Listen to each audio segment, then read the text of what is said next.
Halo Sobat Tombo Kangen, kali ini tim kami menelusuri jejak Majapahit di Trowulan, Mojokerto. Sekarang kami berada di Museum Mojopahit Trowulan. Kerajaan Majapahit berdiri setelah runtuhnya Kerajaan Singosari akibat pemberontakan Jaya Katwang pada tahun 1292. Cucu Raja Singosari yaitu Raden Wijaya dikalahkan oleh Jaya Katwang. Kemudian Raden Wijaya melarikan diri. Selama pelariannya ia menerima bantuan dari Arya Wiraja. Raden Wijaya kemudian membuat desa kecil di hutan tarik dan diberi nama Desa Majapahit. Seiring berjalannya waktu, desa itu berkembang dan Raden Wijaya diam-diam dikuatkan dengan merebut hati penduduk dari Tumapel dan Daha. Niat balas dendam Raden Wijaya terbantu lebih cepat ketika pasukan Kubilai Khan tiba pada tahun 1293. Raden Wijaya dinobatkan sebagai Raja Majapahit tahun 1293. Meskipun sering memberontak, pada tahap awal Kerajaan Majapahit tumbuh menjadi kerajaan terbesar di Nusantara.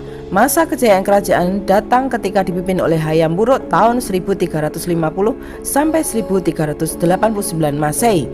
Kejayaan Majapahit tak luput dari peran Gajah Mada, sang Mahapatih yang berhasil menumpas segala pemberontakan dan bersumpah untuk menyatukan Nusantara. Selama 39 tahun berkuasa, Hayam Wuruk dan Gajah Mada telah berhasil membuat Panji Majapahit terlihat di seluruh Nusantara dan di wilayah luar. Ini adalah nama-nama raja yang berkuasa di Majapahit dari tahun 1293 sampai 1527 Masehi. Pusat Kerajaan Majapahit sebagai kerajaan besar saat itu, Majapahit tercatat telah 3 kali pindah pusat pemerintahan. 3 pusat pemerintahan tetap berada di wilayah Jawa Timur. Yang pertama adalah di Mojokerto. Pusat pemerintahan atau ibu kota kerajaan Majapahit yang pertama terletak di kota Mojokerto. Saat itu ibu kota diperintah oleh Raja pertama Raden Wijaya. Lokasi pusat pemerintahan tersebut konon berada di tepi Sungai Berantas. Pusat pemerintahan kedua ada di Trowulan. Raja kedua memindahkan pusat pemerintahan ke Trowulan. Pada masa kini, kota tersebut berjarak 12 km dari Mojokerto.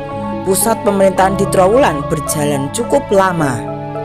Pusat pemerintahan ketiga ada di Daha. Daha atau disebut Kediri saat ini merupakan kota ketiga dari pusat pemerintahan kerajaan Majapahit. Kepindahan pusat pemerintahan Majapahit ke Daha berkaitan erat dengan masalah internal di kerajaan dan ancaman dari kerajaan Islam, Kerajaan Demak yang merupakan kerajaan Islam pertama di Pulau Jawa. Keruntuhan Kerajaan Majapahit. Kerajaan Majapahit mulai mengalami kemunduran setelah wafatnya Gajah Mada dan Hayam Wuruk. Sejak saat itu, para penerusnya tidak ada yang cakap dalam mengelola luasnya kekuasaan Majapahit.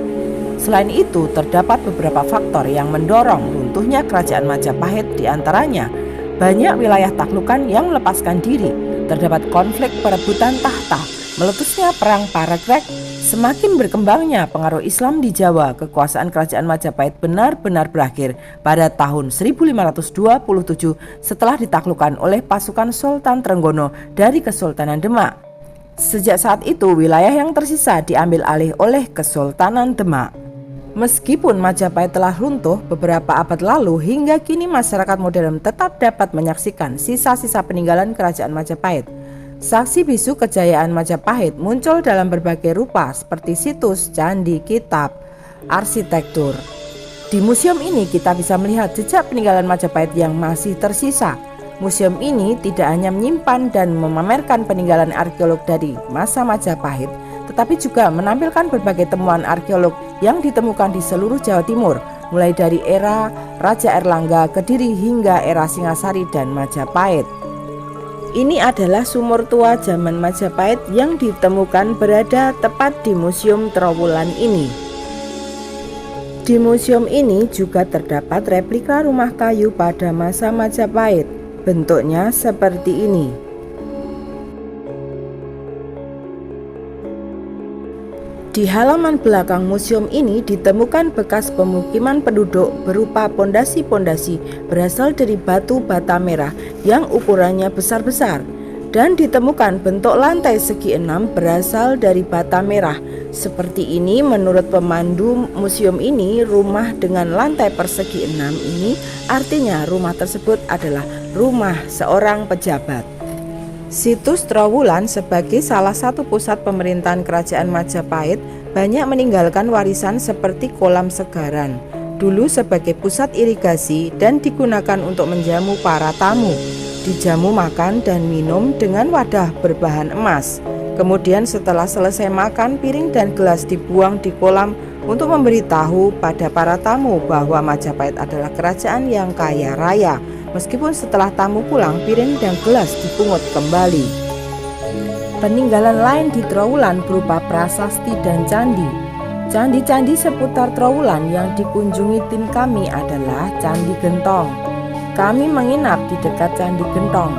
Ini penampakan penginapannya, nyaman banget, menyerupai bangunan Majapahit. Kebetulan juga pemilik penginapan adalah pemerhati sejarah.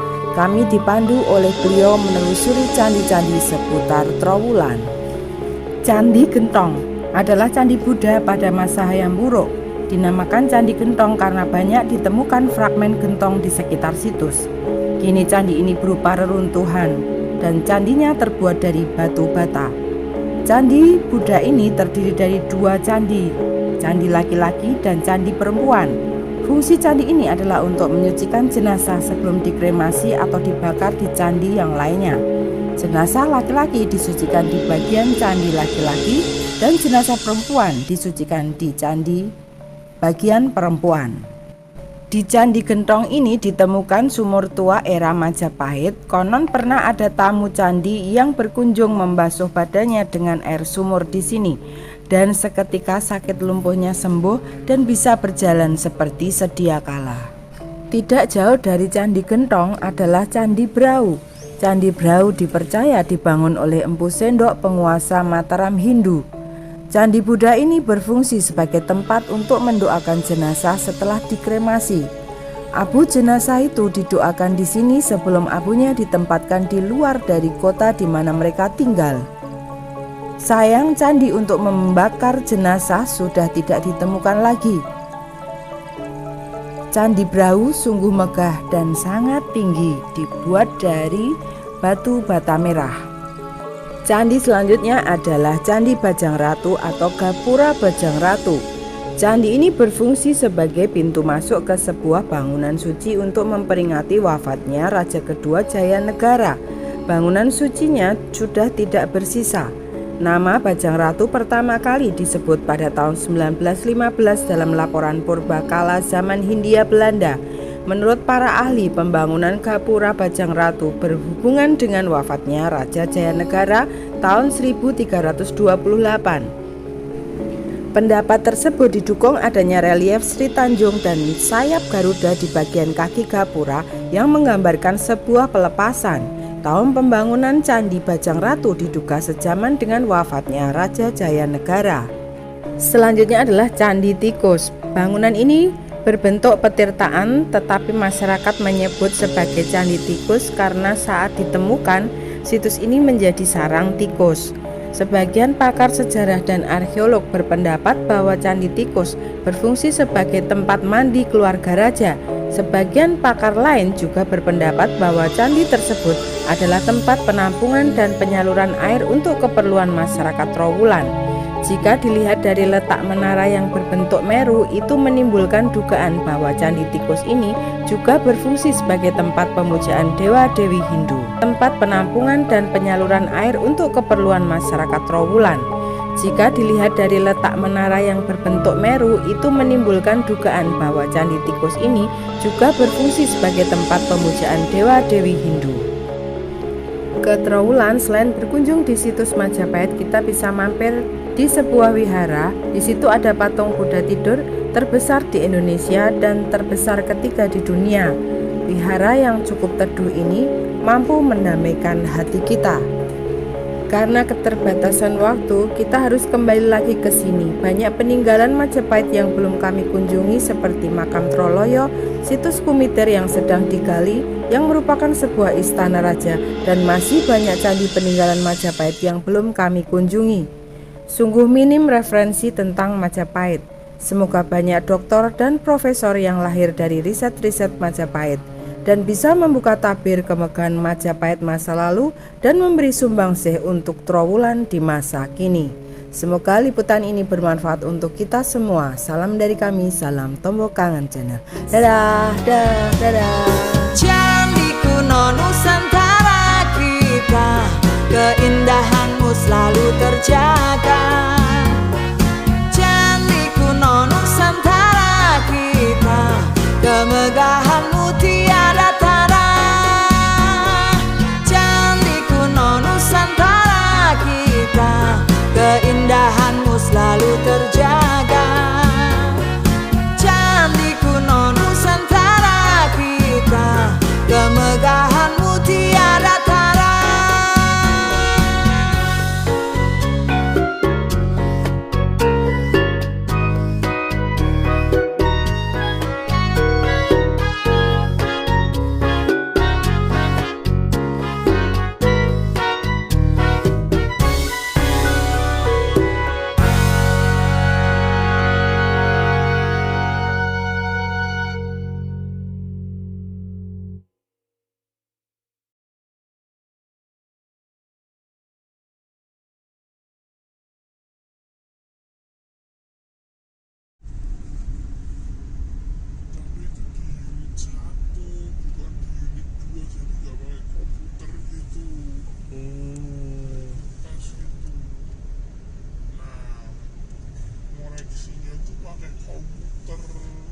Wah, itu kan coba, uji coba.